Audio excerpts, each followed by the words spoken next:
Assalamualaikum warahmatullahi wabarakatuh. Perkenalkan, nama saya Andi Muhammad Khaludin dengan NIM 504230201 dari kelas 6E Manajemen Keuangan Syariah. Di sini saya akan menjelaskan materi saya dalam mata kuliah Manajemen Keuangan Digital, yaitu kas dan modal. Pada materi saya, tujuan pembelajarannya itu setelah mengikuti sesi ini, mahasiswa itu dapat diharapkan mampu memahami dan mengaplikasikan konsep kas dan modal secara menyeluruh dalam konteks keuangan digital. Jadi yang pertama itu ada memahami definisinya dulu, yaitu menjelaskan pengertian kas dan modal secara tepat beserta karakteristiknya dalam dunia bisnis. Yang kedua itu mengetahui fungsi kas, mengetahui peran dan fungsi kas dalam mendukung operasional perusahaan sehari-hari. Yang ketiga itu jenis modal, yaitu mengidentifikasi dan membedakan berbagai jenis modal yang digunakan dalam bisnis. Dan yang terakhir itu ada pengelolaan digital, yaitu menjelaskan strategi pengelolaan kas dan modal menggunakan teknologi keuangan digital. Selanjutnya, di sini saya akan menjelaskan yang pertama itu pengertian kas. Kas adalah aset paling liquid yang dimiliki perusahaan, yaitu berupa uang tunai atau setara kas yang dapat segera digunakan untuk membiayai kegiatan operasional. Kas mencakup uang di tangan, saldo rekening bank, dan instrumen keuangan jangka pendek yang mudah dicairkan. Karakteristik kas yaitu likuiditas tinggi, yang itu dapat digunakan segera tanpa konversi. Yang kedua itu nilai nominal tetap, yaitu tidak mengalami perubahan nilai. Yang ketiga itu alat tukar resmi, yaitu diterima secara universal. Dan yang terakhir itu terukur dan tercatat, dapat diaudit dengan mudah. Contoh kas dalam perusahaan itu ada uang tunai di kas atau cash on hand. Kemudian ada saldo rekening bank giro. Yang ketiga itu deposito berjangka kurang dari 3 bulan. Yang keempat itu cek dan bilet giro yang belum dicairkan. Selanjutnya fungsi dan manajemen kas. Kas memiliki peran vital dalam kelangsungan operasional perusahaan. Pengelolaan kas yang baik mencegah masalah likuiditas dan memastikan baris berjalan lancar. Bisnis berjalan. Pada fungsi dan manajemen kas ini ada yang namanya alat operasional, yaitu kas digunakan untuk membayar gaji karyawan, membeli bahan baku, dan membayar atau membiayai biaya operasional harian perusahaan. Kemudian ada dana darurat, yaitu menyediakan cadangan untuk menghadapi situasi tak terduga seperti kerusakan peralatan atau fluktuasi pasar. Selanjutnya ada peluang investasi. Kas yang dikelola dengan bank memungkinkan perusahaan memanfaatkan peluang investasi yang menguntungkan secara cepat. Terakhir itu ada memenuhi kewajiban, yaitu memastikan pembiayaan atau pembayaran utang, pajak, dan kewajiban finansial lainnya dapat dipenuhi tepat waktu. Pada slide selanjutnya itu ada pengertian modal.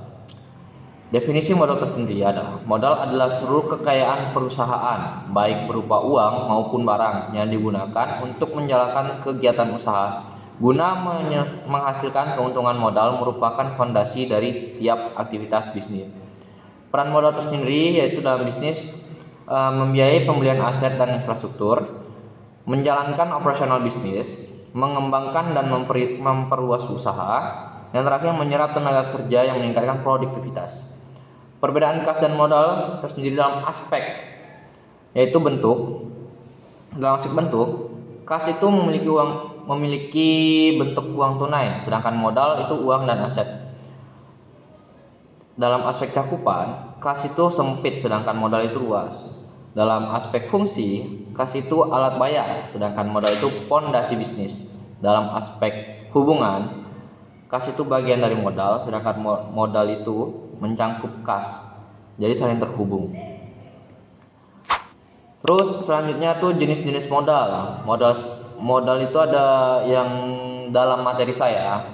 Modal itu ada 4, yaitu modal sendiri yang berasal dari pemilik, contoh setoran modal, laba ditahan, dan saham. Kemudian ada modal pinjaman yang berasal dari pihak luar, contohnya bank, obligasi, dan kreditur. Yang ketiga ada modal kerja, digunakan untuk operasional harian, contohnya kas, piutang, dan persediaan. Yang terakhir itu modal investasi untuk aset jangka panjang, contohnya mesin, gedung, dan tanah. Selanjutnya, kas dan modal di era digital. Revolusi teknologi keuangan telah mengubah cara perusahaan mengelola kas dan modal secara fundamental. Instrumen digital menawarkan kecepatan, efisiensi, dan transparansi yang belum pernah ada sebelumnya. Dalam era digital, ada namanya digital payment atau pembayaran non-tunai melalui kris, transfer virtual, dan gateway pembayaran yang mempercepat transaksi bisnis. Kemudian ada mobile banking.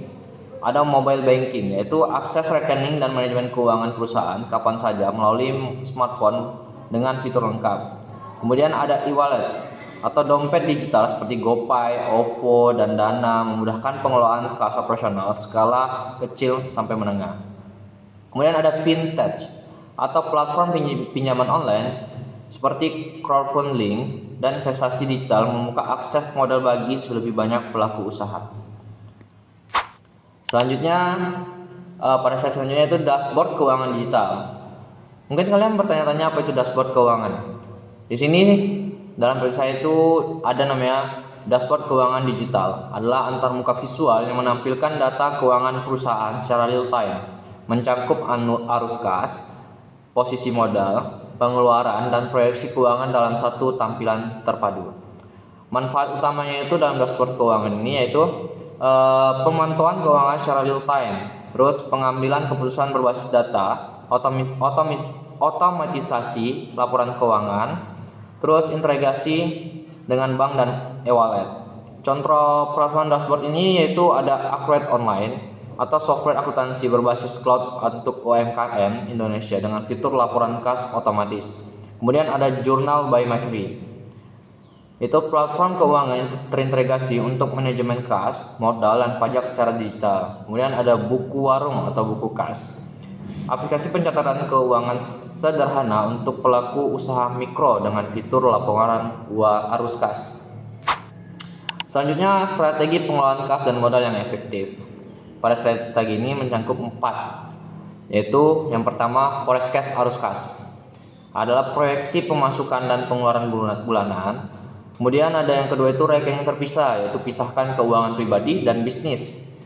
Yang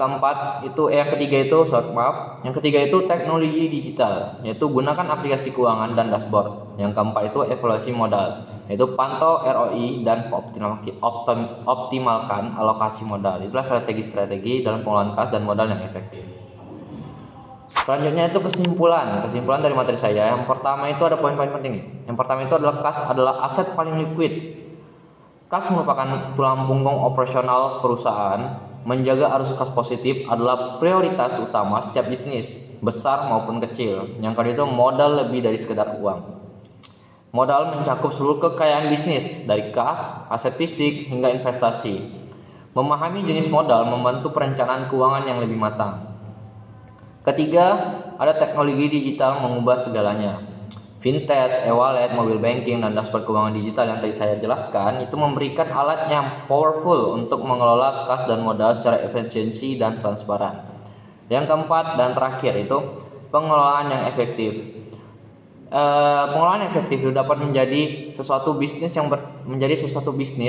yang selalu bertahan, yang dimana kombinasi pemahaman konsep keuangan yang kuat dan pemanfaatan teknologi digital adalah kunci kesuksesan bisnis di era modern.